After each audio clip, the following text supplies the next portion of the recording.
আকাশবাণী কলকাতা। স্থানীয় সংবাদ পড়ছি সুদীপ বসু। আরজিকর মেডিকেল কলেজ হাসপাতালে বুধবার মধ্যরাতে দুষ্কৃতীদের তাণ্ডব নিয়ে কলকাতা হাইকোর্টে নতুন করে মামলা দায়ের হয়েছে। প্রধান বিচারপতি টি.এস. শিবগানম হাসপাতালে ঢুকে ব্যাপক ভাঙচুর নিয়ে রাজ্য সরকারকে তীব্র ভর্ৎসনা করেন।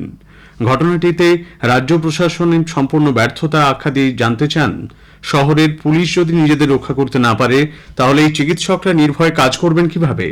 কড়া অবস্থান নিয়ে আদালতের মন্তব্য, হাসপাতাল বন্ধ করে দিয়ে রোগীদের অন্য হাসপাতালে পাঠানো হবে।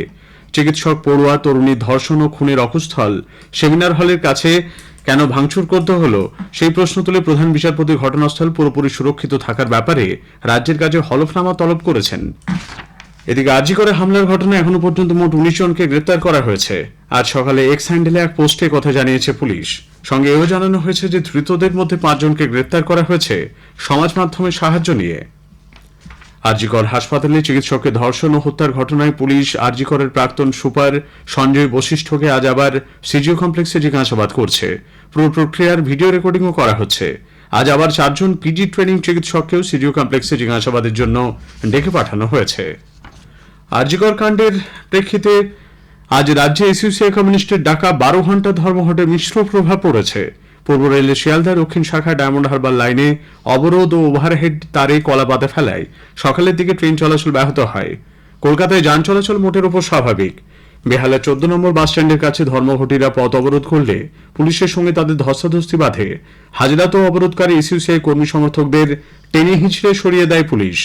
হাওড়ার আন্দোল, বাগনান, বেলুড়, উলুবেড়িয়া সহ বিভিন্ন জায়গায় ধর্মঘটের সমর্থনে মিছিল বের করা হয়। অবরোধ চলে একাধিক জায়গায়। জলপাইগুড়িতে সরকারি বাস চললেও বেসরকারি বাস পথে নামেনি। ধর্মঘটীদের মিছিল জেলা আদালতের সামনে পৌঁছলে পুলিশ বাধা দেয়। এই নিয়ে দুপক্ষের ধস্তাধস্তিও বাধে।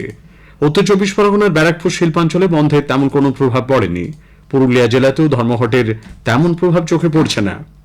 উত্তর দিনাজপুরের রায়গঞ্জে ধর্মঘটের ব্যাপক প্রভাব পড়েছে। দু একটি সরকারি বাস চললেও বেসরকারি বাস তেমন চোখে পড়েনি। জেলা সদরের বেশিরভাগ দোকান বাজার বন্ধ।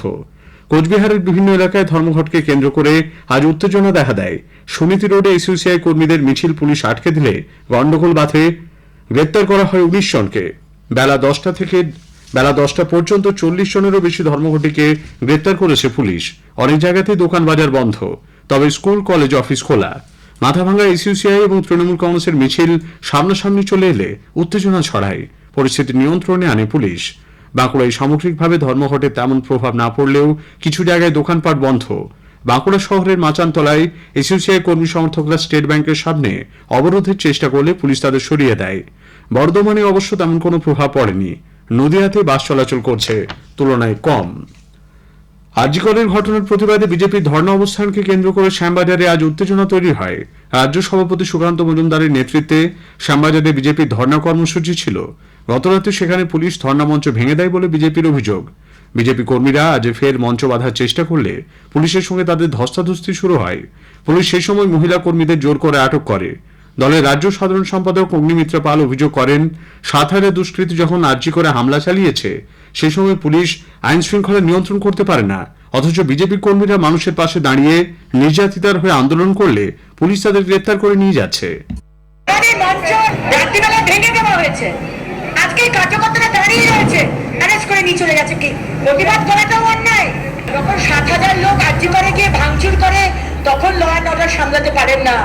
আর ভারতীয় জনতা পার্টির কার্যকর্তারা আজকে বাংলার মানুষের পাশে দাঁড়িয়ে অভয়ের জন্য গলা ফাটাচ্ছে আর প্রতিবাদ করছে, আজকে তাদের জন্য উঠিয়ে নিয়ে যাচ্ছেন।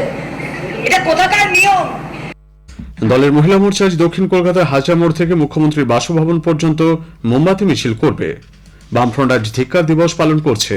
বন্ধের ডাক দিয়েছে আরএসপি।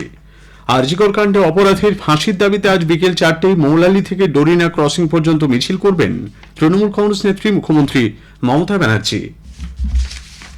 আজ ফুটবল প্রেমী দিবস। এই উপলক্ষে কলকাতার ক্ষুদিরাম অনুশীলন কেন্দ্রে এক রক্তদান শিবিরের আয়োজন করা হয়েছে। আইএফএ ও Association of Voluntary Blood Donors West বেঙ্গলের উদ্যোগে শিবির শুরু হয়েছে সকাল 9টায়। এখনো পর্যন্ত 164 জন রক্তদান করেছেন। শিবির চলবে সন্ধে 6টা পর্যন্ত।